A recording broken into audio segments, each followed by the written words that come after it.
Gedung ini lebih tua dari nenek kamu. Tahu nggak sih, gedung Fakultas Kedokteran UI di Salemba usianya udah lebih dari 100 tahun loh. Gedung ini menyimpan banyak cerita menarik seputar pendidikan kedokteran di Indonesia.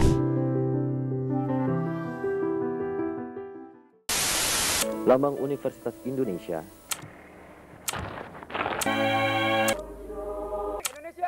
Bukan hanya kita.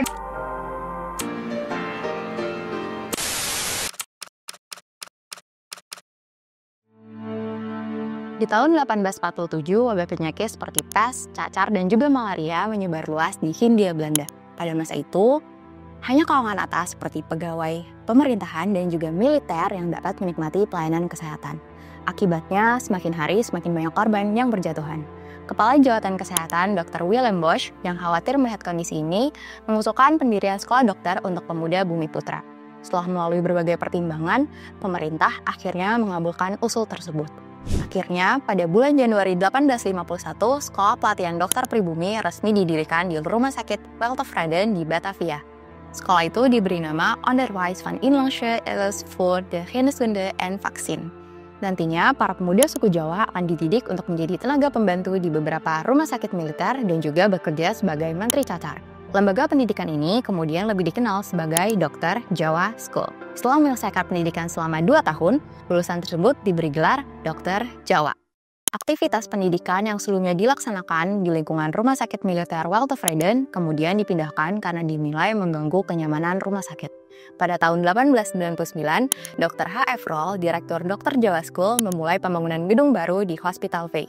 Gedung baru ini juga dilengkapi asrama serta berbagai fasilitas lainnya. Nama sekolah ini kemudian diubah menjadi School tot Opleiding van Inlandse Artsen atau STOVIA pada tahun 1902. Kurikulumnya pun disesuaikan dengan sekolah kedokteran di Utrecht, Belanda, dan masa pendidikannya menjadi 9 tahun.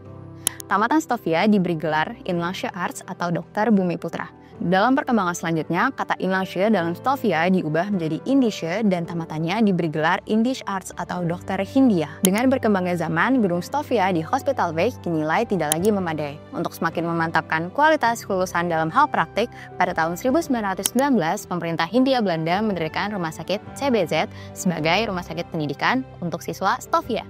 Pada 26 Agustus 1916, peletakan batu pertama gedung baru STOVIA di Salemba Weg akhirnya dilakukan oleh Gravin en van Limburg Stirum van Sminia. 4 tahun kemudian, gedung tersebut mulai digunakan untuk kegiatan pendidikan. Pada tahun 1927, pendidikan persiapan di STOVIA dihapuskan dan siswa-siswanya dipindah ke AMS. STOVIA kemudian diresmikan menjadi Geneeskundige Hogeschool atau Sekolah Tinggi Kedokteran. Tamatannya diberi gelar Arts atau setara dengan dokter umum. Selama masa pendudukan Jepang, Sekolah Tinggi Kedokteran ditutup selama 6 bulan. Atas inisiatif para mahasiswa dan dosen, akhirnya pada 29 April 1943 didirikan Jakarta Ika Daigaku atau Sekolah Tinggi Ketabipan di Jakarta. Akan tetapi, sekolah ini tidak bertahan lama karena Jepang menyerah pada Perang Dunia Kedua.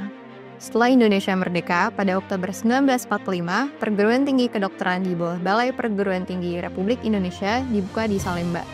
Beriringan dengan itu, pemerintah pendudukan Belanda yang kembali menginvasi Indonesia juga membuka Geneeskundige Fakulteit sebagai salah satu fakultas dari Noord Universiteit. Di tahun 1946, Gedung Perguruan Tinggi Kedokteran Republik Indonesia dan Rumah Sakit Perguruan Tinggi sempat diambil alih oleh pihak Belanda. Meski gedung tersebut diduduki, perkuliahan tetap berjalan di beberapa tempat seperti di rumah-rumah guru besar yang ada di sekitar Salemba.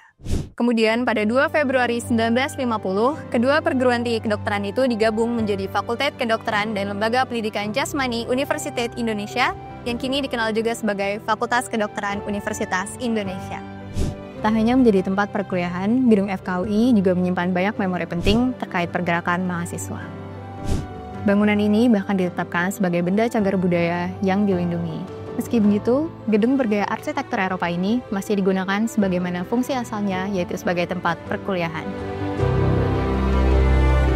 Pada tahun 2017, didirikan pula di Indonesian Medical Education and Research Institute atau IMERI, beriringan dengan bangunan bersejarah ini. Selain terdiri dari 2 menara, di dalam gedung IMERI juga dihadirkan Museum IMERI yang menyimpan sejarah pendidikan kedokteran di Indonesia, serta berbagai fasilitas interaktif lainnya.